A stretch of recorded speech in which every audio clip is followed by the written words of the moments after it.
Hello students and welcome to online tutor. Online tutor में आपका स्वागत है और अभी हम लोग करने जा रहे हैं क्लास 9 मैथ के चैप्टर 2 की एक्सरसाइज 2.4 का क्वेश्चन नंबर 16। और क्वेश्चन नंबर 16 में इसने पूछा है कि but are the possible expression for the dimension of the cuboids whose volumes are given below. Okay, तो दो क्यूबॉइड है, उसके इन्होंने वॉल्यूम दिया है और बोला कि उसकी पॉसिबल डायमेंशन क्या है। ठीक है, इस एक्सप्रेशन का ना सिंपल शब्दों में मतलब ये है कि हमने इनके फैक्टर निकालने हैं, इसका भी फैक्टर निकालना है, इसका भी फैक्टर निकालना है। ओके, क्यों निकालना है वो मैं आपको एक्सप्लेन कर देता हूँ। देखिए, क्यूबॉइड्स क्या होते हैं? क्यूबॉइड्स वो होते हैं, ऐसी चीज होती है जिसकी हाइट होती है, लेंथ होती है और ब्रेड्थ होती है। ठीक है, तो समझ लो ये कोई एक क्यूबॉइड है, ये क्यूबॉइड है ना।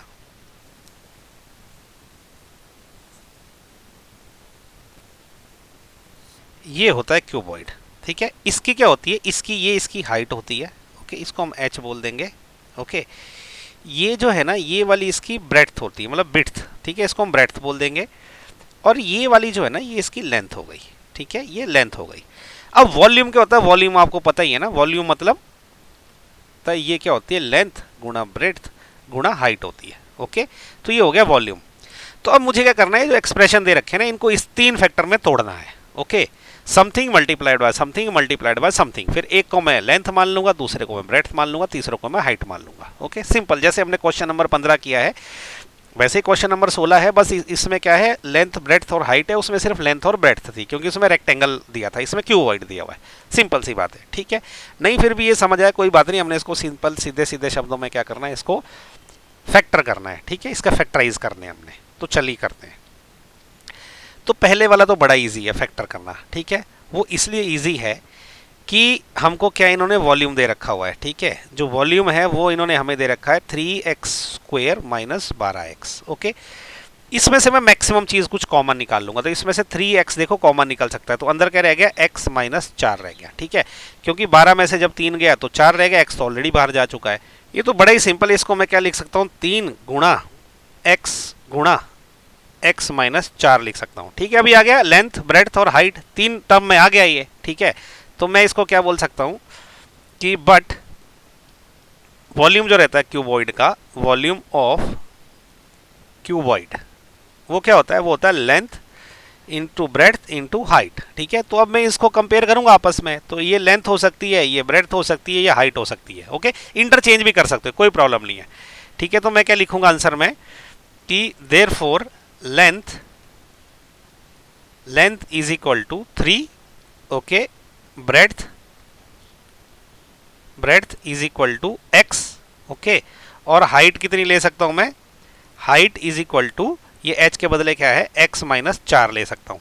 ये एक पॉसिबल आंसर है ना। आप उल्टा भी कर सकते हो, ब्रेड्थ की जगह आप 3 ले लो, हाइट की जगह x ले लो और लेंथ की जगह x माइनस 4 ले लो, या और उल्टा कर सकते हो। ठीक है, तो आप किसी को भी इनमें से किसी एक को हाइट ले लो, किसी एक को लेंथ ले लो, किसी एक को ब्रेड्थ ले लो, उससे आपके आंसर में कोई फर्क नहीं पड़ेगा। ओके, लेकिन आपके ये होना चाहिए कि एक 3 होना चाहिए, दूसरा x होना चाहिए और तीसरा x माइनस 4 होना चाहिए, वो ज्यादा इंपॉर्टेंट है। ओके, तो ये जो है इसका पार्ट 1 हो गया। अभी पार्ट 2 कर लेते हैं। पार्ट 2 भी इतना ही सिंपल है, उसको भी ज्यादा डिफिकल्ट नहीं पड़ेगा, वो भी कर लेते हैं। पार्ट 2 में देखिए हमें वॉल्यूम क्या दे रखा है, हमें दे रखा है जो वॉल्यूम है, volume this is equal to 12ky² plus 8ky minus 20k।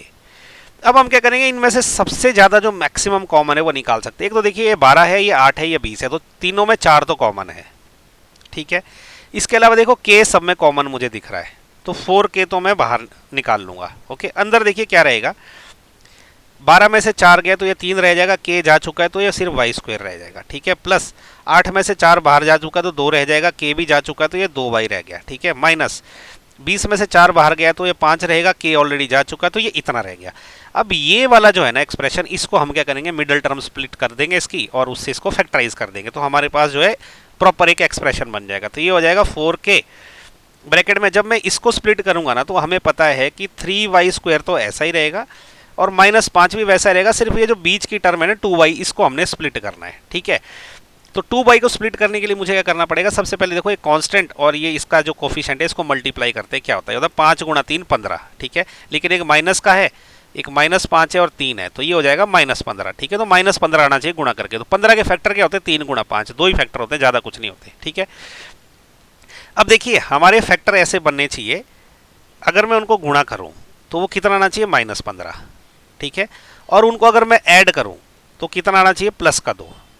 Okay, इसका मतलब क्या है, जब गुणा करके माइनस आए ना तो एक टर्म माइनस की होती है, एक टर्म प्लस की होती है। जब माइनस इंटू प्लस को गुणा करूंगा तभी माइनस आ सकता है। क्लियर। इसके अलावा क्या है कि जब दोनों को ऐड करूं तो +2 आना चाहिए। तो जो प्लस की रकम है ना वो जो है, जैसे ये प्लस की रकम रहेगी, ये मान लो माइनस की है, तो ये रकम जो है वो बड़ी होनी चाहिए और ये छोटी होनी चाहिए। फैक्टर तो अब 2 ही है, एक 5 है, एक 3 है। तो इसका मतलब जो प्लस की रकम रहेगी बड़ी, तो 5 रहेगा इधर, 3 रहेगा इधर, तो -3 गुणा +5, ये -15 हो गया, ठीक है। -3 + 5 ये +2 हो गया, तो हमारा मैच हो गया। तो अब हम क्या करेंगे, हम इसको ऐसा लिखेंगे, 3 माइनस का है ना, क्योंकि -3 का और +5 का है, तो इसको लिखेंगे -3y, ओके, +5y। ये मेरे बन गए 2 फैक्टर।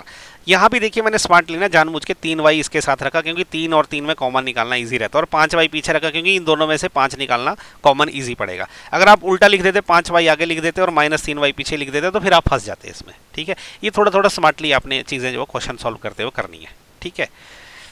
अब ये 4k तो ऑलरेडी है, अंदर ब्रैकेट में देखिए क्या है। अब इन दोनों में से मैं क्या कॉमन निकालूं, देखो 3y क्लियर कट कॉमन है, तो 3y मैंने कॉमन निकाल दिया। अंदर क्या रह जाएगा, अंदर रह जाएगा y और -1 रह गया, ठीक है। अब यहाँ पे भी हमको कुछ ऐसा कॉमन लेना है कि y -1 ही रहना चाहिए, तो मैं +5 अगर कॉमन ले लूँ तो अंदर क्या रह जाएगा, y -1 कॉमन रह जाएगा, ओके। तो ये क्या हो जाएगा, देखिए 4k तो वैसे ही है, अंदर क्या है, y -1 मैंने कॉमन ले लिया बाहर, तो अंदर क्या रह जाएगा, 3y और 5 रह जाएगा प्लस का, तो 3y और +5 रह गया, है ना। तो अब ये देखो 3 फैक्टर बने, ठीक है, लेंथ, ब्रेड्थ, हाइट, ओके। आप उल्टा भी कर सकते हो, कुछ प्रॉब्लम नहीं है। तो मैं क्या लिखूंगा कि बट वॉल्यूम क्या रहता है, volume is equal to but length breadth into height, ऐसा होता है। तो इसका मतलब क्या हो गया हमारे केस में, मैं यहां लिख देता हूं अभी, हमारे केस में इसका मतलब क्या हो गया कि लेंथ क्या हो सकती है 4k, ओके, ब्रेड्थ क्या हो सकती है y -1, ये सेकंड वाला, और हाइट क्या हो सकती है, हाइट आपकी हो सकती है 3y + 5। तो ये हमारा आंसर है, ठीक है। आप इनको इंटरचेंज भी कर सकते हो, हाइट की जगह y -1 ले लो, ओके, लेंथ की जगह आप कुछ और ले लो, किसी को भी इंटरचेंज कर सकते हो। बस प्रश्न ये है कि एक का 4k होना चाहिए, एक y -1 होना चाहिए, और एक ये इतना होना चाहिए, ठीक है। इवन इसके और भी पॉसिबल आंसर्स है, ओके, बट ये जो है हमने अपने हिसाब से इसका आंसर निकाला, ठीक है। तो इसी के साथ जो है ना क्वेश्चन नंबर 16 भी हो गया खत्म। अगर आपको कुछ डाउट है तो नीचे कमेंट करके पूछिए, मैं इमीडिएटली कोशिश करूंगा आपका डाउट क्लियर करने की।